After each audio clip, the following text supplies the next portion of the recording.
जब अंतर्राष्ट्रीय स्तर पर हम देखें, तमाम नेताओं को उठाकर देख लें तो कोई भी ब्रिज बनने को तैयार नहीं है। गुटों में बटी हुई इस वक्त एक ऐसी स्थिति है, बहुत सारी चुनौतियां हैं, उन सब के बीच सामना करना है, आगे बढ़ना है और उसमें भारत का रोल क्या बहुत ज्यादा बड़ा हो सकता है। जिस तरह से मौजूदा वक्त में अलग अलग देशों के राष्ट्राध्यक्षों की ओर से हिंदुस्तान की जमकर तारीफ G20 के संदर्भ में की गई है। हमारे साथ कुछ लोग हैं, अपनी बातें रखना चाहते हैं, लोगों से बात कर लेते हैं। आइए, आ जाइए, क्या बोलना चाह रही थी आप? प्रधानमंत्री का कैसे स्वागत करने जा रही हैं? आज हम बहुत खुश हुए हैं जिस तरह G20 सम्मेलन हमारे यहाँ हुआ है।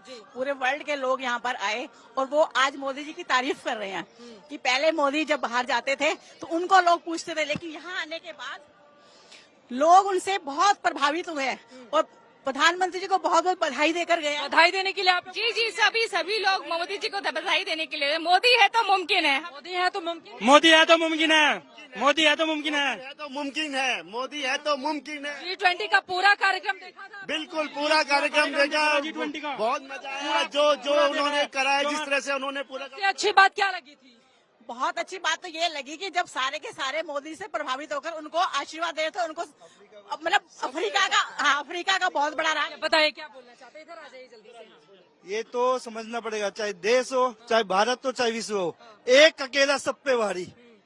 और अफ्रीका को स्थायी सदस्य जो बनवाया, ये सबसे बड़ी उपलब्धि है। G20 में अफ्रीकन यूनियन को लेकर मैम आप क्या कहेंगे? स्वागत करने आई हैं G20 का जो सम्मेलन है कितना सक्सेस रहा और सारे जो विदेशी मेहमान है सब खुश होकर गए। राजघाट में देखिए और प्रधानमंत्री मिलेट्स भी खिलाए हैं लोगों ने खूब, है ना? जो बायोफ्यूल अलायंस हुआ है वो मुझे लगता है काफी फ्यूचरिस्टिक चीज है और भारत को काफी लाभ होगा उससे आने वाले समय में, क्योंकि हमारा जो डिपेंडेंसी है बायोफ्यूल्स के बाद काफी कम हो जाएगा पेट्रोल डीजल पे।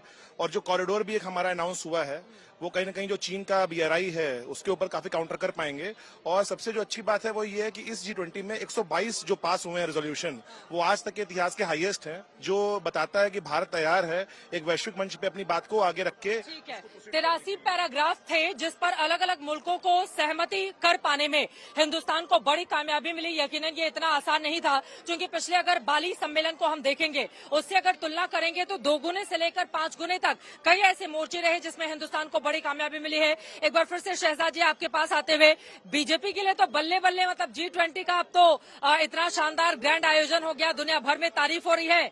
24 के चुनाव में 170 दिन तकरीबन बाकी हैं, तो आप लोगों के लिए तो अब इसी को लेकर आगे बढ़ेगी पार्टी। देखिए चित्रा जी, मैं उन लोगों में से नहीं हूं जिनकी फितरत ऐसी है कि मैं इनका G20, उनकी वैक्सीन, इस प्रकार की बातें करूं। ये देश की उपलब्धि है, मैं तो कहता हूं ये पूरे मानवता की उपलब्धि है, तो आज इसको दलगत राजनीति में बांटने की आवश्यकता नहीं है। परंतु मैं एक दो आपके साथ अनुभव शेयर करना चाहता हूं अपने। आपने अखबारों का जिक्र किया चित्रा जी, आपको याद होगा कहीं वही अखबार थे अमेरिका के और दूसरे देशों के, जहां पर तस्वीरें छपती थी भारत की, उसका चित्रण होता था एक गरीब व्यक्ति के रूप में जो अपनी गाय को लेकर एक कमरे के बाहर खड़ा है और जिसमें कि अमीर देशों के लोग चाय पी रहे हैं और हम खटखटा रहे हैं कि इनविटेशन दे दीजिए, हमें भी अंदर आना है। आज वही अखबार ये मजबूर हो गए छापने के लिए ऐसी तस्वीर भारत की कि भारत जो है पूरे दुनिया को न्योता दे रहा है अपने यहां पर और मार्ग प्रशस्त कर रहा है विकास का और विज्ञान का। अच्छा, दूसरी बात, क्योंकि आपको तो ये सुंदर अवसर मिला कि आप भारत मंडपम जाए, तो चित्रा जी मैं आपको एक तस्वीर दिखाना चाहता हूं। ये देखिए, थोड़ा कैमरा पर्सन इसको जूम करेगा। एक समय था कि नेहरू जी भी भारत में लोगों को इनविटेशन देते थे और उस समय पर जब वो गेस्ट आते थे 1955 में क्या क्या ढका गया वो मैं उसमें नहीं जाना चाहता, परंतु साफ सपेरे दिखाकर भारत के स्टीरियोटाइप को दर्शाया जाता था। आज प्रधानमंत्री मोदी, और मैं तस्वीर नीचे दिखा रहा हूं सऊदी के हमारे क्राउन प्रिंस जो है मोहम्मद बिन सलमान के साथ, कि वो दोनों देख रहे हैं कोणार्क व्हील को। आपको पता होगा कोणार्क व्हील क्या है? कोणार्क व्हील केवल भारतीय संस्कृति का परिचय नहीं देता, उस समय की भारतीय विज्ञान कितनी एडवांस थी कि सन और मून के जगहों को देखकर टाइम बताने की अगर किसी के पास टेक्नोलॉजी थी तो वो भारत में थी। और आज इसरो वो टेक्नोलॉजी को लाती है काम में, जब हम चंद्रमा तक पहुंचते हैं और सूरज को ऑब्जर्व करने के लिए आदित्य L1 भेजते हैं। अच्छा, दूसरा आपने क्या देखा आपने नटराज जी का स्टैच्यू। अब मैं देखे भारतीय मुसलमान हूं, पर मैं आपको नटराज जी के स्टैच्यू का बताता हूं। जो नटराज जी की स्टैच्यू भारत मंडपम के बाहर लगी है ना, अष्टधातु की बनी हुई, हूबहू वही नटराज की स्टैच्यू आपको दिखेगी CERN के ऑफिस के बाहर। सर्न वो जगह है जहां पर सब एटॉमिक पार्टिकल रिसर्च होती है। और नटराज जी की जो स्टैच्यू है उसको गौर से देखना, दो दाहिने हाथ है, एक हाथ में डमरू है जो आवर ग्लास की तरह शेप है, सततता जो समय का होता है उसको दर्शाता है। एक हाथ अभय मुद्रा में है। लेफ्ट के जो दो हाथ है उसमें एक में अग्नि है, अग्नि दर्शाता है कांस्टेंट क्रिएशन एंड डिस्ट्रक्शन। और जो नीचे का हाथ है वो एनलाइटनमेंट अर्थात पीस, जिसका जिक्र अभी रविंदर जी कर रहे थे, युद्ध का नहीं, ये बुद्ध का जमाना है। और रिंग ऑफ फायर है जो बताता है कि कांस्टेंट यूनिवर्स में क्रिएशन डिस्ट्रक्शन ये होते रहता है। इसीलिए इसका साइंटिफिक भी जो नॉलेज है वो सर्न के ऑफिस के बाहर दिखाई देता है। नालंदा का भी परिचय आपको मिलता है जब डिनर होता है। तो मैं इस प्रकार से भारतीय संस्कृति, भारतीय सनातन परंपराओं का वसुधैव कुटुंबकम से शुरू किया और हमने आखिरी में जो संदेश दिया, स्वस्ति अस्तु विश्व, मतलब पूरी दुनिया में शांति और आशा का संचार हो। यदि ये कोई कर सकता है, केवल वो भारत कर सकता है जिसका 130 वर्ष पहले एक सनातन चोला पहनकर स्वामी विवेकानंद निकला था और विश्व को उसने 9/11 को यही शांति का संदेश दिया था। और एक दूसरा 9/11 जो 2001 में हुआ, जिसकी बरसी हमने मनाई, जिसमें कि केवल विनाश की एक संदेश मिला, विनाश का। तो ये दोनों के बीच में रोल मॉडल भारत कौन सा प्रस्तुत कर रहा है और कौन सा रोल मॉडल दुनिया ने गलती से अपनाया था बीच में, इन दोनों का भी कॉन्ट्रास्ट आपको दिखाई देता है। तो इसीलिए मैं इसको दलगत नहीं, मैं इसको पूरे मानव के लिए, मानवता के लिए और मानव कल्याण के लिए बड़ा क्षण मानता हूं। जिस 83 पैराग्राफ की मैं बात कर रही हूँ G20 के जरिए, और यकीनन कई ऐसे मुद्दे हैं, चाहे वो जलवायु परिवर्तन के हों, आतंकवाद के हों, आर्थिक मोर्चे हों, पिछड़े हुए देश हों, अफ्रीकन यूनियन की बात हो, कई ऐसे मुद्दे हैं जिसको लेकर आगे बढ़ पाने में हिंदुस्तान ने कामयाबी हासिल की। उन तमाम मुल्कों को साध कर जो कई ऐसे टॉपिक पर अलग अलग राय रखते थे और एक दूसरे को काटने की हमेशा जुगत में लगे रहते थे, उनको मना पाना, एक जगह लेकर आ पाना, कई मुद्दों पर सहमत कर पाना, ये अपने आप में एक बड़ी कामयाबी के तौर पर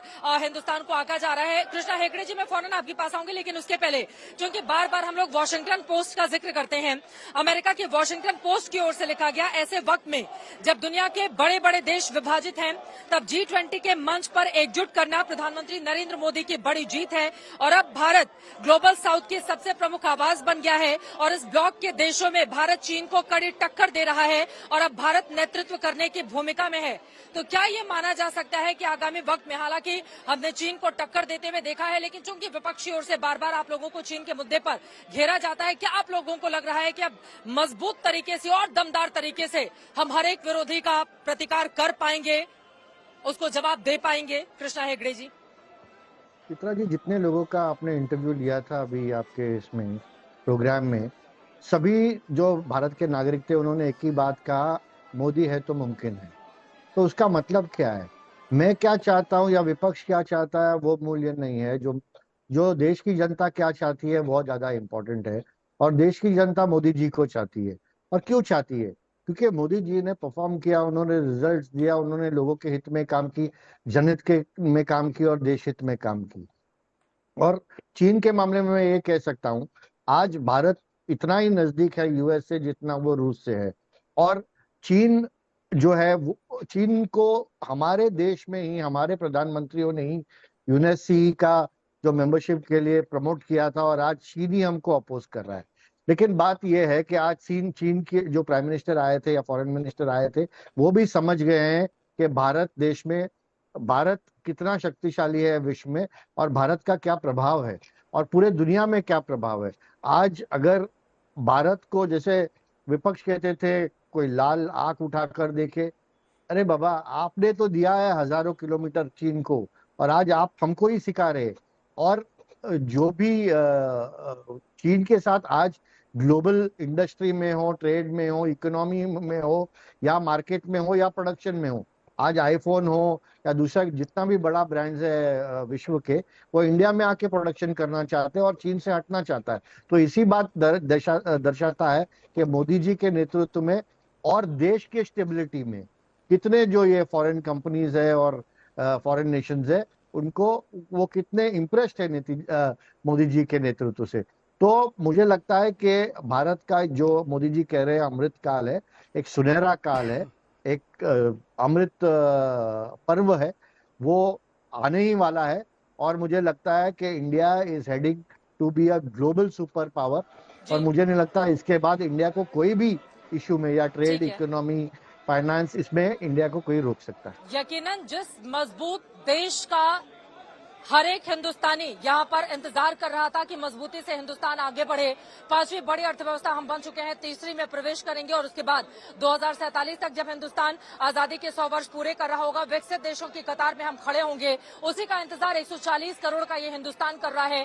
दुनिया की सबसे बड़ी आबादी, मदर ऑफ डेमोक्रेसी जिसको कहा जाता है, वो कितनी मजबूती से आगे बढ़ा है उसी का जिक्र हो रहा है। चूंकि G20 अभी गुजरा ही है और उसका सेलिब्रेशन देश के अलग अलग हिस्सों में हो रहा है, वही तैयारियां इस वक्त देखने को मिल रही हैं। बीजेपी के दफ्तर में भी बहुत सारे लोग हैं, अपनी बात कहना चाहते हैं। जल्दी जल्दी एक एक टिप्पणी ले लेती हूँ, उसके बाद रविंदर जी मैं फौरन आपके पास आऊंगी। बताइए कैसे वेलकम करेंगे पीएम का? मैं सबसे पहले देश के प्रधानमंत्री का स्वागत करना चाहता हूं, जिस प्रकार से उन्होंने विश्व पटल पे देश के मान सम्मान को बढ़ाया और भारतीय सभ्यता और संस्कृति को आज देश के कोने कोने बचाया है। आज भारतीय जनता पार्टी का एक एक कार्यकर्ता खड़ा होकर उनका स्वागत करता है और ये दर्शाता है कि जिस प्रकार से पूरे सर्व समिति से यहाँ पर दिल्ली डायलॉग लागू हुआ है, ये दर्शाता है कि देश का नेतृत्व एक सक्षम हाथों में है। देश का नेतृत्व कैसे वेलकम होगा? आज सभी भारतीय, करोड़ों भारतीय, अरबों भारतीय को मोदी जी पे नाज है। उन्होंने विश्व में भारत का मान अभिमान बढ़ाया है और उनका सब भव्य स्वागत करेंगे और भव्य स्वागत करेंगे। क्या बोलना चाहते हैं? मैं तो बोल रहा हूँ, मोदी जी ने विश्व पटल पर भारत की जो मान और सम्मान बढ़ाया है, उसके लिए उनको धन्यवाद। धन्यवाद करने के लिए आप लोग भी जी, हम लोग सब आज धन्यवाद करने आए हैं। हमारे लिए ये बहुत गौरव का पल है कि हमने G20 सफलतापूर्वक यहाँ पे संपन्न हुआ है। संपन्न हो गया G20, अब उसका जश्न मन रहा है। नहीं, अभी ये G20 की सफलता है और सफलता के साथ साथ सभी देशों विश्व स्तर पे मोदी जी ने हिंदुस्तान का, भारत का नाम रोशन किया है और व्यवसाय के रूप में बढ़ोतरी होगी और देश का युवा सक्षम होगा। कुछ और लोग हैं इधर से, जल्दी आइए आगे आइए। क्या बोलना चाहेंगे, कैसे वेलकम? विश्व के अंदर जो प्रधानमंत्री नरेंद्र मोदी ने काम किया, पूरे विश्व के अंदर जो तिरंगा झंडा लहराया है, देश का जो गौरव बढ़ाया है, चंद्रमा और नरेंद्र मोदी जी ने जो काम किया है, विश्व में वो कोई नहीं कर सकता। भारत माता की जय। और हमारे देश का जो नाम बदला भारत, और वो इतना अच्छा नाम बदला कहाँ है अभी? नहीं, नाम बदला, जो बोलना है वो बोले। भारत नाम एकदम नंबर 1 और हिंदुस्तान के लिए सबसे अच्छा नाम है। सरकारी कह रही है नाम बदला नहीं है, जिसको जो मन में आए, जो अच्छा लगे वो बोले। बिल्कुल जी, बिल्कुल। भारत तो प्राचीन काल से वो चल रहा है। मेरा नाम हिंदी में सुमित है, इंग्लिश में सुमित है, तो भारत को इंग्लिश में भी भारत कहने में क्या दिक्कत आ रही है? मैं तो उनसे पूछ रहा हूँ। ठीक है, आप बताइए कैसे वेलकम होगा? G20 के शानदार सफलता के बाद हम लोग पूरे बीजेपी के कार्यकर्ता मिलकर उनका फूल वर्षा से सम्मान करेंगे। वर्षा से सम्मान के लिए यहाँ पर इंतजार किया जा रहा है प्रधानमंत्री के लिए। दिल दिया है जान भी देंगे है वतन तेरे लिए। पीछे बैकग्राउंड में आप ये गाना भी सुन रहे हैं। कार्यकर्ता उत्साहित हैं और उमंग और उल्लास की चारों तरफ यहाँ पर बिखरी हुई आपको अलग अलग रंग दिखाई दे जाएंगे। प्रधानमंत्री का इंतजार किया जा रहा है, कुछ देर के बाद यहाँ पर पहुंचेंगे और भव्य तरीके से उनका स्वागत किया जाएगा।